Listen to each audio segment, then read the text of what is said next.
Ooh, ooh, ooh.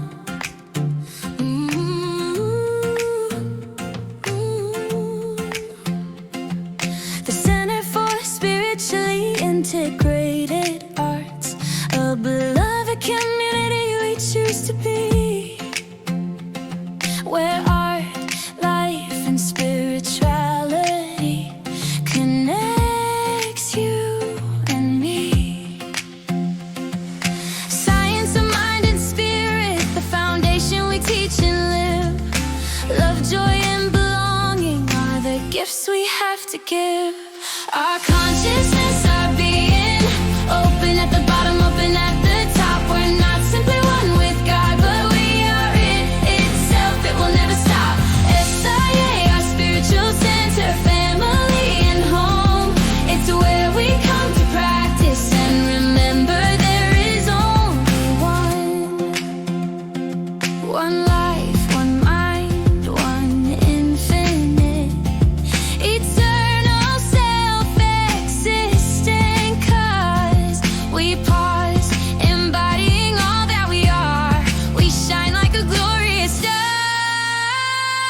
Our consciousness, our being, open at the bottom, open at the top. We're not simply one with God, but we are it itself. It will never stop. SIA, our spiritual center, family and home. It's where we come to practice and remember there is only one.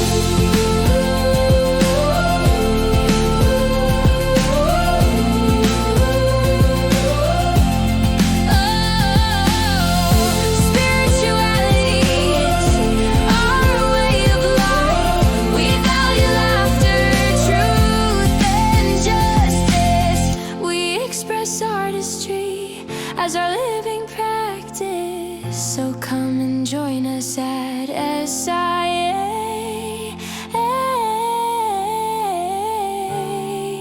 Know you found a community that will love you every day.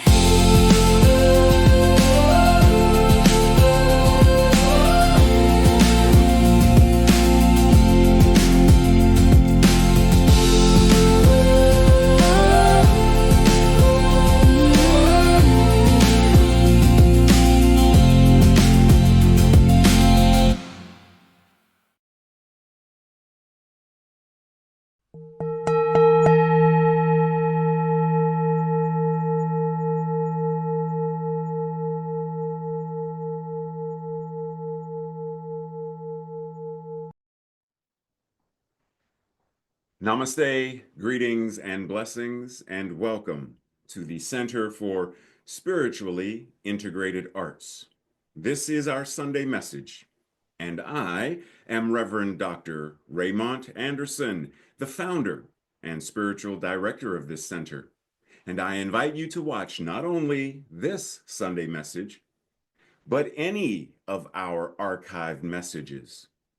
I invite you to join any classes or events that we have going on. I invite you to reach out and email if you have any questions. Questions about this community, questions about me, questions about what we do, or questions about this science of mind and spirit, liberation theology that we practice and teach.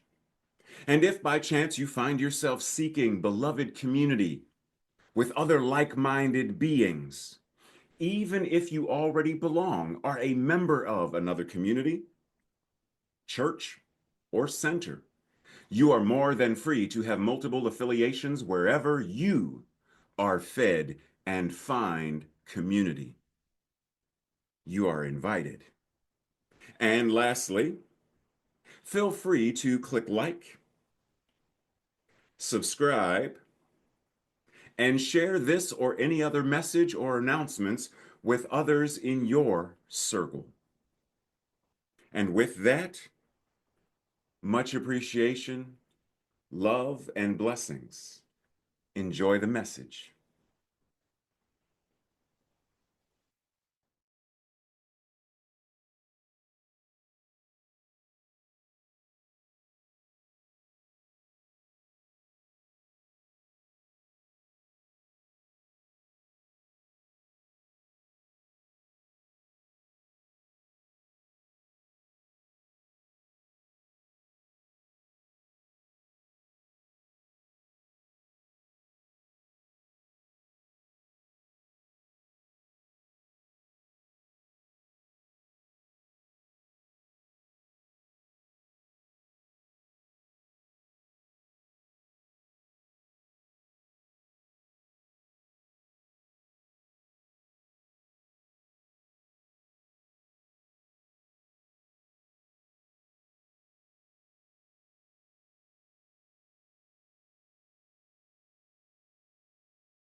Namaste and greetings. January 18th. It's the 18th already. What? So today, this week, our focus is cause and effect. For some, it's referred to as karma. But this week, we are going to explore the creative process and the vastness and richness of what it means to partner with both the natural world, or what we call the natural world, and spiritual principle, and how the interweaving of whether it's what we learned from our Indigenous siblings regarding cooperation and collaboration with the natural world, all of nature, as well as the spiritual aspect of that, because for our Indigenous siblings, a rock is not simply a rock. It is still a part of the grand design. So, what do they offer us regarding this collaborative kind of thing with nature? But also, like, what is science of mind? Like, do we have anything that says anything about being in cooperation with nature? Do we have anything that says, yes, we actually do? So, this week we are going to talk about this process, this creative process, cause and effect. How does that affect? How does that impact? How does that influence all of the world around us? And while we're at it, how can we deepen, strengthen, enrich our co-creation process, the co-creative process, in ways that, one, definitely create a world that works for all? That's, at this point, it's a given that that's pretty much what I'm going to say. But how do we do it to ensure the health and well-being of everything and everyone in that process? Right? Like, if that's in my creating a world that works for all without having the additional thought of well-being for all, they have to be together because it means the same thing. So how do we more intentionally strengthen? How do we do it? How? Well, let's discuss. Once again, a reminder that Dr. Holmes said we, in this process of expansiveness and presence and embodying, when we learn to trust the universe, when we learn to trust divine spiritual law, when we trust natural law, when I trust gravity, the law of buoyancy, aerodynamics, when I trust, it improves and increases my ability to live well, because I am no longer operating in opposition to the universe, to the order of harmony and oneness.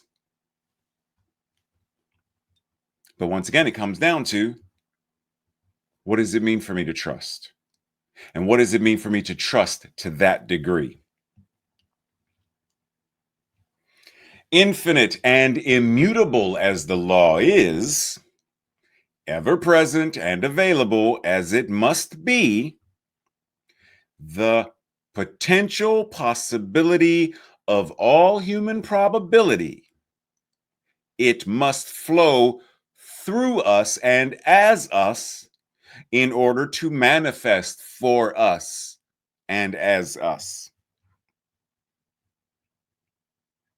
It cannot and will not simply operate just for the sake of That's like me leaving the room and the lamps say, we ain't been on in a couple hours, and the lamps just go boop, turn on themselves for their own. They're on because I turned them on. They are working, or this process of working through me, for me, as me. I utilize electricity. I flick the switch, turn the knob. How are we doing the same thing with the creative process? How are we flipping the switch of our mental equivalence and turning the knob of what it means to really be anchored in what is my full human potential? And how am I letting it be expressed? How am I releasing it into the world? Because I could have a song in here, but if I never let it move through me and come out, what is it? So, just for fun, what's the answer to this question? What came first, the chicken or the egg? Why am I asking you this? What does this have to do with our theme for today? Cause and effect. Which came first? Cause and effect. Cause always comes first, right? Exactly. Cause always precedes effect. Always. So, in honor of share, if I could turn back. Okay, I'm going to stop because Tracy's going to fuss at me for singing. But this concept of if we could turn back time, if we could hit the rewind button and see beyond the concept of he started it, you started it, they started it. And I mean, really, really go back. I mean, really go back in time. Where would we find and what would we find in terms of the initial cause? For example, when we think of cause and effect, it's always this circular process. Cause becomes effect, effect yields to a new cause leads to a new effect, and the process continues. In the same way, we talk about other things, and it's the same. We'll get there in a second. Let's do the definition first. Cause and effect is a relationship where one event, the cause, makes another event, the effect, happen.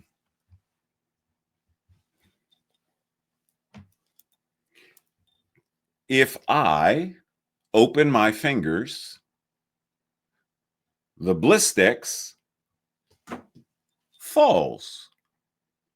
Now, what caused it to fall? Was it my opening the fingers to release it? Was it gravity? Was it the thought that caused my fingers to open, knowing that gravity would? What caused it to? That's what you go back, you go back, you go back, and you go back even further. There's also this concept, cause and effect, in terms of a performance loop, regardless of what kind of performance is. Public speaking, acting, sports. There's the activity, the performance, and then there's the feedback of it. The football player runs, they messed up on the play, they fumbled the ball. Here's the feedback. Let's watch the recording. Let's watch the tape and see where you messed up. The public speaker gets up there and they forget what they're saying. Here's the feedback. You say, you know, like almost every third word. So, when I like go to the store and like here's the feedback. That is less effective than if you let your mind and your mind and your mouth catch up. Pause, breathe. Right? So there's performance, feedback, cause and effect. And this happens for everything. What do you see on your screen right now? Yes, 2 mushroom clouds, atomic bombs. Yes. What caused them? These 2 devices, these 2 atomic bombs. Yes, yes. And for even greater detail, because you may not know where this occurred, Hiroshima and Nagasaki. And one bomb, Hiroshima, was referred to as little boy. And Nagasaki, the bomb was referred to as fat man. What caused this? What caused, because there's a lot of ways we could look at this. Well, the explosion was caused by a chemical reaction, an atomic reaction based upon, okay, yes, yes, I'm right there with you with that, yes. But what caused it to happen? What caused the bombs to happen? Because had there been no bombs, there would have been no atomic explosion. Did he cause it? He made a decision to drop the atomic bomb. Is he the cause? Or are they the cause because they're the ones who actually dropped the bombs? Or is he the cause? Because he's the one that created the bomb. And as he quoted from the Bhagavad Gita, now I, and this is after he saw the first nuclear explosion, now I am become death, the destroyer of worlds. Because he witnessed the vast destructive power of what he created. And it far exceeded what he imagined. But what caused it? Now, some folks will go back and they'll reference, well, part of it is when the Japanese attacked Pearl Harbor, and then a series of, and then forward down the road, and then blah, blah, blah, and then retaliation. But what caused it? Somewhere, if we follow the yellow brick road far enough, we are going to find various strings and streams, string and streams of consciousness, various threads that lead back to thoughts, beliefs, and ideas that, when woven together,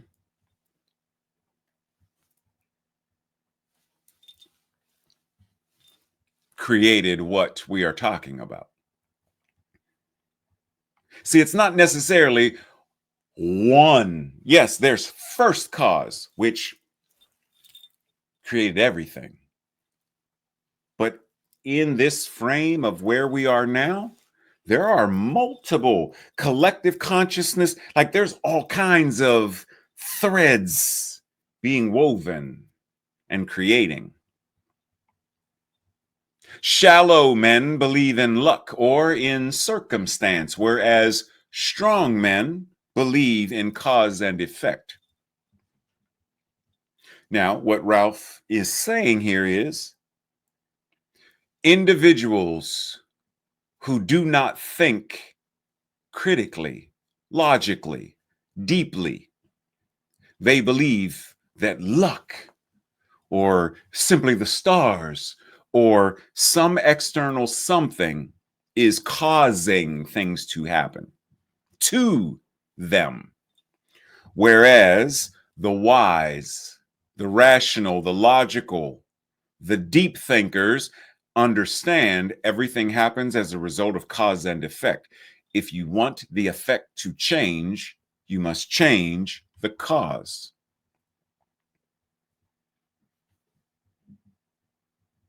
This psychology of reciprocity, also referred to as karma. But let's talk a little bit about karma for a moment, because karma is cause and effect in essence. But how are we looking at karma? Some of us look at karma as though, as this gentleman, apparently clueless that his actions are going to impact him. Some refer to karma as having no menu and that you get served what you deserve. Well, does that apply to everyone and everything all the time? Did the Japanese in Hiroshima and Nagasaki, did they get what they deserved?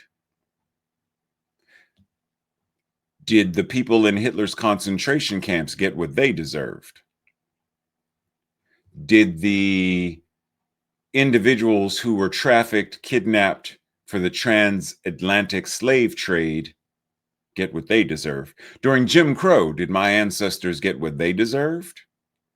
Did Emmett Till get what he deserved? Did Reverend Dr. Martin Luther King Jr., Malcolm X, Medgar Evers, many others, did they get what they deserved? I point this out simply to say it's not always about getting what you deserve.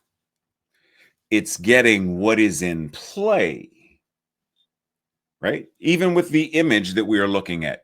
Suppose as he pushes it over, he steps out, but someone else steps in, unaware that he's put these dominoes in motion. And they circle around and hit this new person. And they're like, wait, what just... They didn't realize that this other person set this in motion.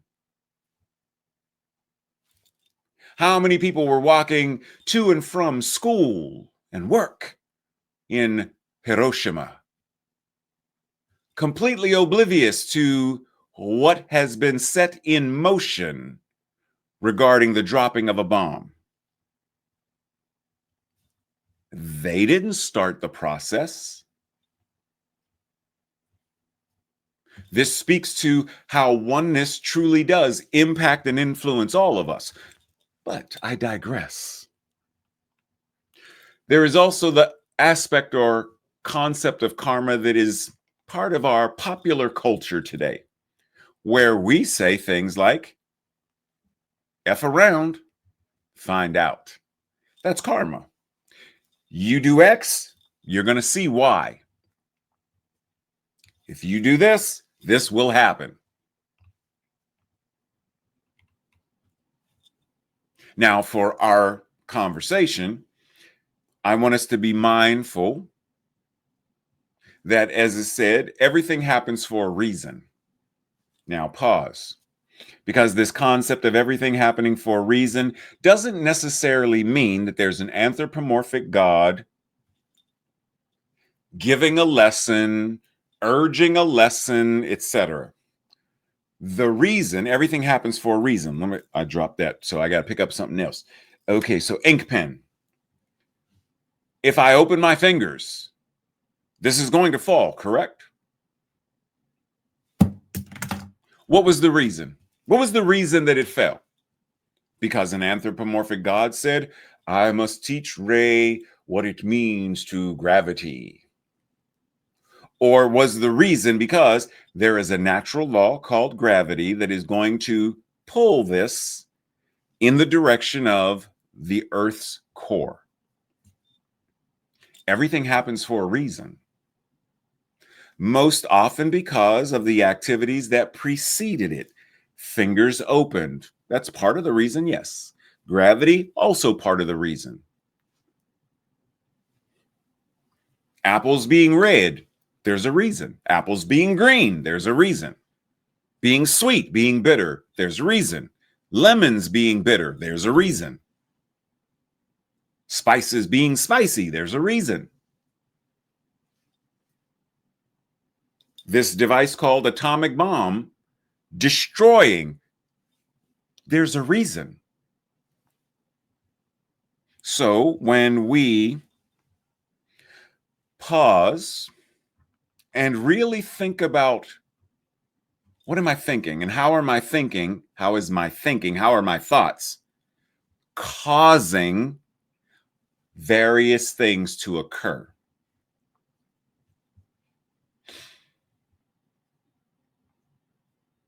What causes someone to make a sandwich? And sandwich, it doesn't stop there, right? Like, who makes a sandwich just to make a sandwich? I'm making a sandwich because either I'm going to eat it, I'm giving it to you to eat, I'm making it for someone else to eat. There's a reason. But it doesn't stop with the sandwich. Because if I make a sandwich for Tracy, Tracy's not going to say, "Oh, thank you, Ray, you gave me a sandwich." And she's just look at it. Wow, I have a sandwich. Wow, look at that. Wow, it's a sandwich. That's cool. What am I supposed to do with this? The sandwich is part of the process for the effect of Tracy's going to eat the sandwich. Taste it, savor it. So there's to enjoy the taste of and for it to nourish her body.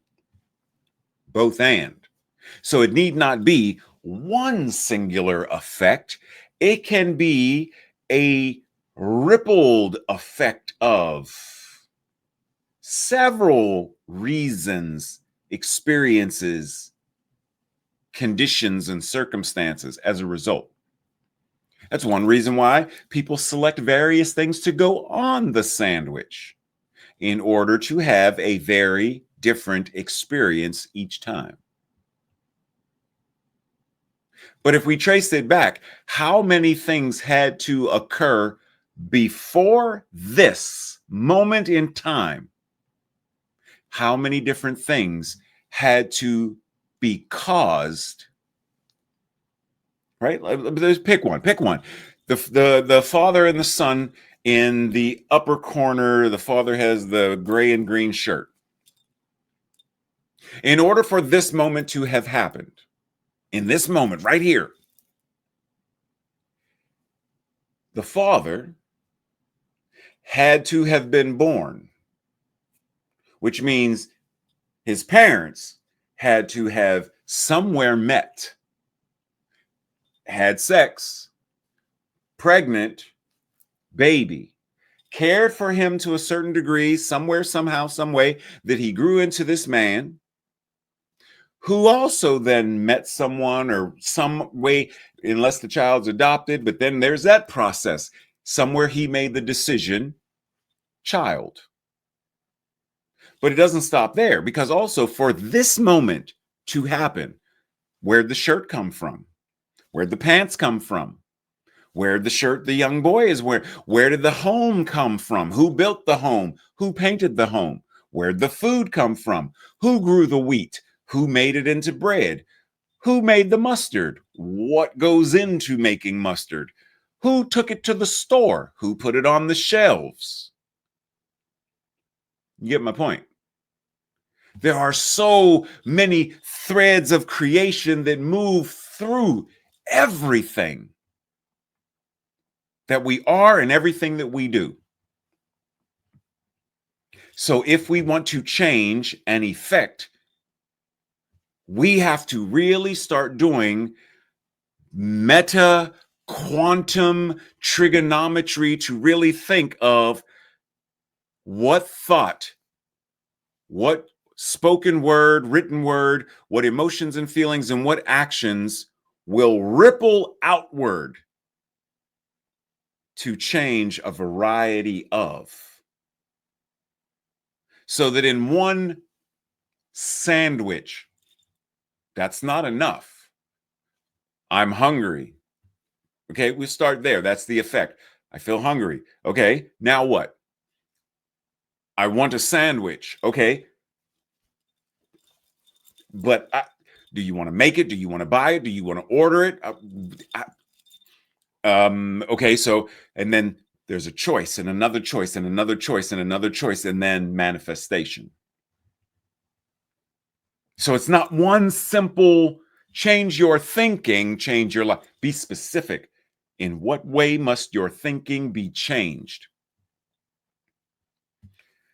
I do not believe in hell, devil, or damnation, in any future state of punishment, or any of the strange ideas which have been conceived in the minds or by the minds of morbid people. God does not punish people. There is, however, a law of cause and effect which governs all and will automatically punish impartially and impersonally if we conflict with its principle of harmony. So this law of cause and effect will automatically punish. Think of it this way. Have you ever seen any of those videos on social media or somewhere where it's young people doing young people things, and you think, what are you doing? There you go. See, what would make you think that would have worked out the way, what? Right? That's the quote unquote punishment. But it's not punishment the way we typically think of punishment. This is simply saying, if you do X, expect Y to happen.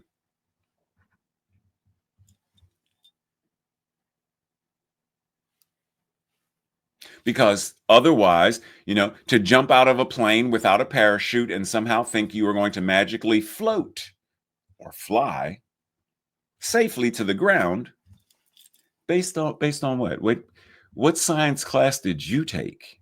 Right? It doesn't work that way. So common sense says, let me be mindful of conditions and effects and my process in collaborating and co-creating with them. In order for this to occur, there need to be certain conditions. In order for a kite to fly, but even that, are we flying a kite just to fly a kite? No. We're flying a kite because there's a certain level of joy and enjoyment that comes from running and pulling and watching it fly. That's the desired thing, the feeling that comes from this experience. So then what needs to occur in order for that to happen? What is the cause that I need to, in order for the effect to? Same thing, Frisbee. We're not just throwing this little plastic disc around just for the sake of throwing it around. Even if it's Frisbee football, Frisbee golf, Frisbee with Lassie, or Skipper, or whoever the dog is. It's not just for the sake of, I have a Frisbee. It's for the purpose of, what do I feel when I gather with friends and we throw this thing? What do I feel when I am with the dog and I throw it and I watch the dog run after it and jump up and grab it? There's a feeling. That's the effect. But that effect is affected by what comes before it. which is affected by what comes before it, what comes before it, what comes before it, what comes before it, what comes before it, what is causing this to occur. And the more conscious we are of it, the more conscious and intentionally we can shift and change it. No matter what it is, we can shift and change all of the circumstances in order to be able to change the experience. What are we having for dinner? I don't like what we had last week. Change the experience. Don't order from that restaurant again. Or don't go out to that restaurant again. Or don't buy this product and make this again. The spring rolls didn't turn out. Was that because of the product or the one? Okay, yeah. It was me. I didn't listen to Tracy. I'm sorry. Right? But the idea is, if this is the effect, I don't like the effect, then change the cause. We don't like the way the current administration is doing stuff, then what caused it and what cause needs to now come into play to change the effect? Jesus communed with the divine presence and definitely used divine power. He used it in a definitive way. He plainly taught that we must first become acquainted with the presence. That if we know God, we will not only find an intimate companion, but we will also discover limitless power. He talked of a presence in, through, and around all humanity, surrounding the being and moving through the person, moving as the person, because of God, because of it, humans, people have life, and that people should believe in it, the divine, right? Because it will respond. Believe in the universe because it will respond. Believe in God because it will respond. Believe in gravity because it will respond. But it responds according to our mental equivalent. Here we have cause and effect, action and reaction, prayer and its answer, affirmation and its result. It always follows the same process, no matter what. Are we consciously employing that process? Are we consciously choosing to engage it that way? Breathe. Bruce Lee says all types of knowledge ultimately mean self-knowledge. Because there is the integration of knowledge, the self-awareness, the personal application, the rejection of imitation. All of these things, as knowledge comes to us, just like going to Golden Corral or any buffet. Golden Corral comes to my mind right now. There's a buffet. There's all kind of stuff. Or you go to a potluck at church. There's all kind of stuff available. But you don't take everything. You don't eat everything. And yet, its presence still impacts you because you experience it. Oh, those are beans. No, I don't have a taste for beans. Or, oh, they have ham in that. I don't eat pork. So regardless of whether the information is quote unquote useful to us or not, it still impacts us. How are we integrating the knowledge? How is it changing our awareness of self? How are we applying it personally? And to what degree are we rejecting imitation, whereby, okay, wait a minute, I got another thing of bliss sticks, but for right now, we're going to pretend that it's lipstick because I want to look like one of the Kardashians. Do I look like a Kardashian yet?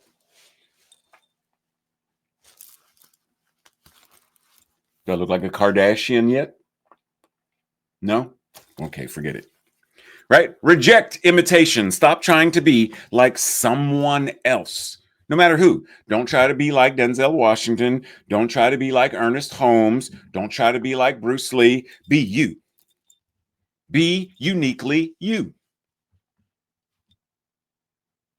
Choices made, whether bad or good, follow you forever and affect everyone in their path, one way or another.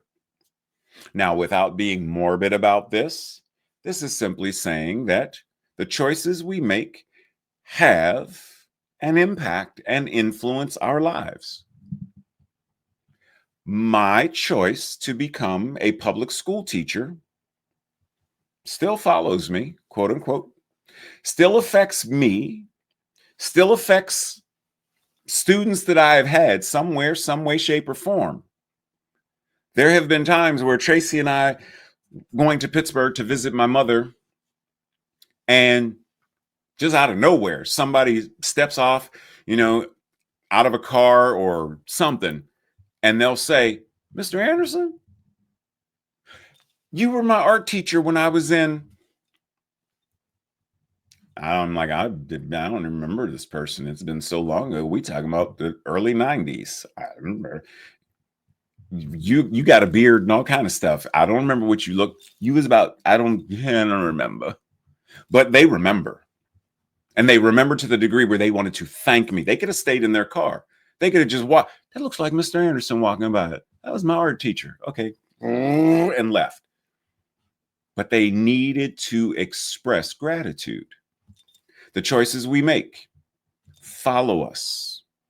And one way or another, they impact and influence us and others. So what choices are we invited to make right now? Conscious, deliberate, and for a moment, I only want to do good, bad choices. You know me well enough to know. So let's do life-affirming choice, non-life-affirming choice. How do we ensure that we are making choices that are more life-affirming? We'll start with what is an effect that you desire to experience. And then reverse engineer it. What do I have to think for this to come about? How do I communicate to bring it about? What emotions and feelings? What actions? And then we are more consciously, deliberately co-creating. Cause and effect. All causes are invisible. All effects are results of the invisible taking temporary form. From the standpoint of a mental treatment, a spiritual mind treatment, cause and effect means the idea involved in the treatment operating through the creative principle to produce a logical manifestation. Cause must have an effect. If there were no effect, there could be no cause. Since there is causation, there must be effect. Else causation would not fulfill its own nature. Cause and effect must be one. Which reminds me of something. Hold on a second. In the Art of Life, that's this book, just so you know. Right there, I think. Anyhow, you know what I'm talking about. In chapter 6, Dr. Holmes says, asking and receiving are merely two ends of one law. When you ask for something, that is, when you affirm the presence of your desire, for this is the most effective method of asking, you should believe that this desire is already an accomplished fact. It is taking form on the invisible plane. And if you have absolute faith and conviction that this is the truth, then you will certainly experience the result of your desire. Cause and effect. Are we doing it consciously, deliberately? Our thought of anything creates a spiritual prototype of that thing. And the more we think it, the more we form it. See, I could have a fleeting thought of, and it's gone, versus, and now I'm perseverating, I'm obsessing, I'm ruminating repeatedly, whatever it is, life affirming or not.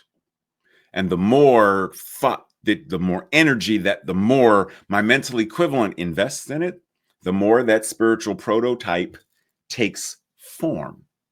Now, within this prototype, there is a law of growth, which ever tends to produce the desired result. So the invisible takes shape, takes form, becomes fully formed in the invisible. And because of this law of growth, it is increasing the likelihood that this prototype, some way, shape, or form, is going to be birthed, manifested as a fully functional, three-dimensional, realized thing. This is the law of cause and effect. Now, once again, sort of to talk about how this is an ever circular feedback loop. As Jason Silva says, everything we design is designing us right back. And basically what he's saying is, when you create your space, you're creating your space in a way where the things that are around you are also impacting you. We typically surround ourselves with things that we like because the things that we like do something to us. So, how was the United States of America designed? And in what way is it now designing us back? And do we want it to continue to do so in that way? A man is worked upon by what he works on. He may carve out his circumstances, but his circumstances will carve him out as well. This is one way that Frederick Douglass is basically expressing the same concept that Jason Silva just expressed. What we do does back to us. Cause and effect, it's always in play. And because there is only one, there's no way we can be separate from. That's why if I hurt you, whether I realize it or not, harm is done to me as well. In the same way, referring to this creating of spaces, a Zen garden, all of the parts of it represent and symbolize something, which means, just for example, rocks and stones symbolize permanence, stability, and mountains simply on a smaller scale, which means when the person is meditating or seeing them, the concept of permanence, stability, the grandeur of the mountains moves through them and impacts them in a way where if it didn't represent anything and it's just, oh, they're just rocks, then they're just rocks. But now knowing, no, these are mountains that represent stability and permanence, it impacts us in a different way. There's a level of intentionality that goes into creating a Zen garden. Well, if there's a level of intentionality that goes into creating a Zen garden, your mind is a garden. Your thoughts are the seeds. The harvest can either be flowers or weeds. Could either be fruits or vegetables. It could be whatever it is that is being harvested. But the question is, are you harvesting what you want? Are you harvesting what you desire?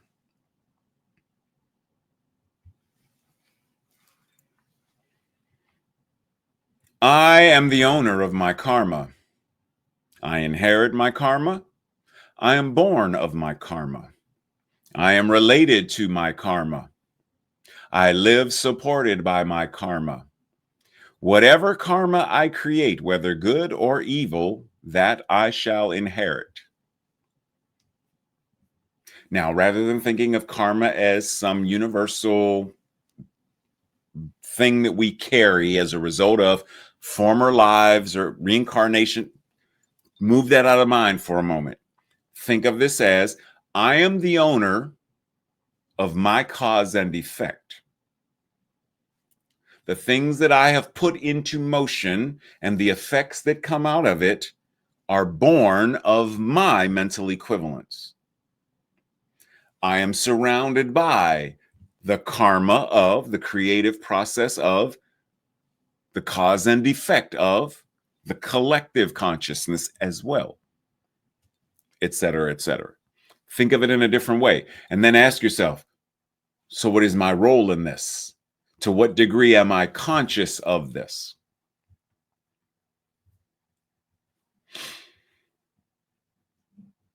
Breathe for a moment. We waste a lot. We waste a lot. Note, there are a lot of hungry people on the planet at this moment right now, and we waste a lot of food. To which we are reminded from our indigenous siblings, our elders taught that the relationship between plants and humans must be one of balance.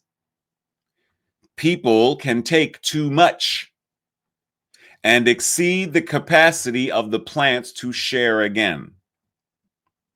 That's the voice of hard experience that resonates in the teachings of never take more than half.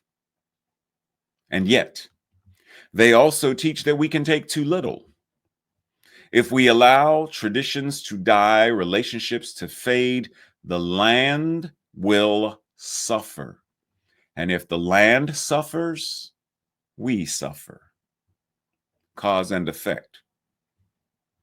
Are we taking more than we need to? Are we taking too little? And to what degree is that impacting or influencing the world around us? The Sweetgrass story shows how respectful, intentional action, taking only what is needed, giving thanks, and tending to the earth leads to flourishing, while neglect or careless harvesting causes decline. Now, for a moment, pause and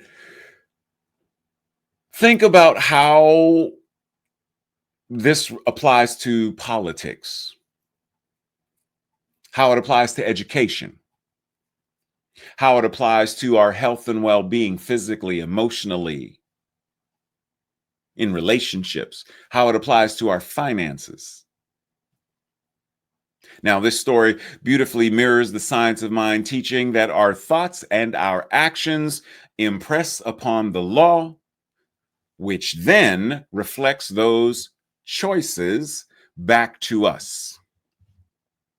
When we engage in active, intentional spiritual practice, and cooperate with the natural world, we honor the divine presence of all things, in all things, as all things. This story reminds us that our choices matter, and that by paying gratitude, practicing gratitude, and paying respect, being mindful of our stewardship, we participate in a sacred interdependence where we are co-creating a world where all life can thrive. Now, I invite you to come back and, read this, because it talks about how this aligns with our global vision of we envision a world in which we live and grow as one global family that respects and honors the interconnectedness of all life. I invite you to come back and read this. And if you have access to our Science of Mind and Spirit 4.0 remix of that, check it out and look at what's the similarities, what's the cause and effect, what is ours to do. As we reconnect with this core tenet of Science of Mind and Spirit 4.0, we're invited and encouraged to remember that all cause and all effect proceed from the invisible spirit.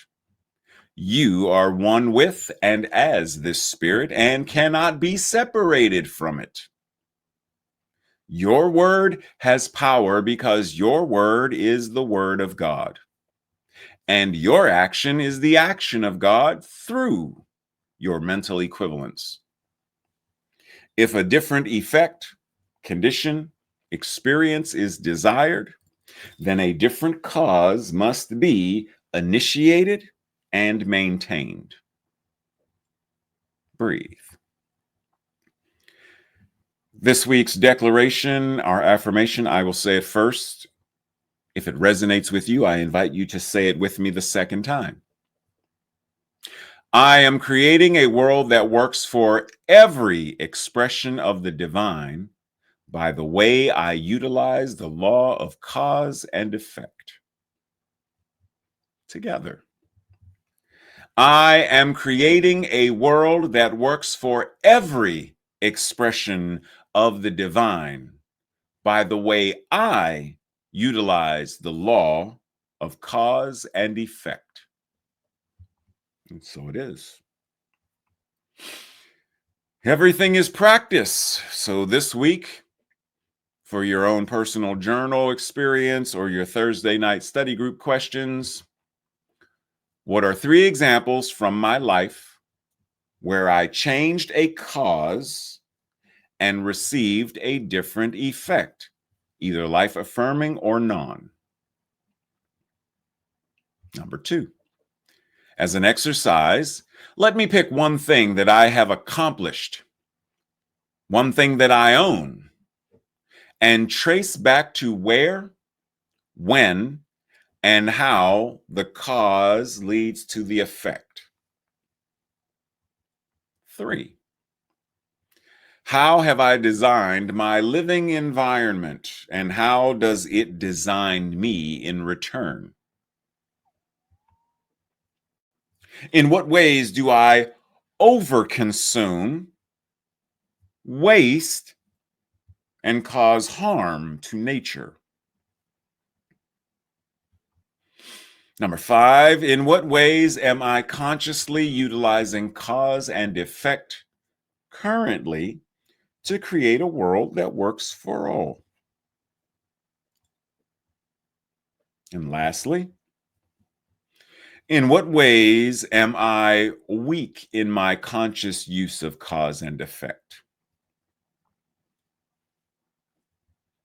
Breathe. Your active practice regarding, conversation stuff, interactions with stuff, with other people and stuff. Have a conversation about that, the quote from the Buddha about karma. Have a conversation about it. Converse about how it applies or how it relates, how it interweaves with Science of Mind and Spirit 4.0. Okay. And breathe. As we enter into that space of infinite awareness, where today I will simply say, I understand and I practice because I understand how my thoughts, my words, my emotions and feelings and actions are creative, how they influence and impact not only my life, but all of life, because there is only one life. And so I breathe. I breathe in gratitude, knowing this. I breathe in gratitude, knowing that I also have the power to steward it effectively. I breathe gratefully. I breathe lovingly. I breathe powerfully. And knowing that the law receives, the law says yes, I take this moment and I hurl my yes to the vastness of the universe, knowing that the universe, as me, in me, through me, around me, above, below, to the right, to the left, in front and behind, all ways and in all ways, hurls that yes right back to me and through me. In other words, the universe is acknowledging that I am the amen of creation itself. And knowing that this is the truth for me, it's the truth for all of us, for there is only one. And what applies to one applies to all. Breathe. And so it is. And so it is. So next week, closing out the month, remind yourself this week that you are worthy, you are awesome, you are loved, you are appreciated. So go out there in the world and make this week a powerful one, a fun, joyful, and loving week. And we will see you soon.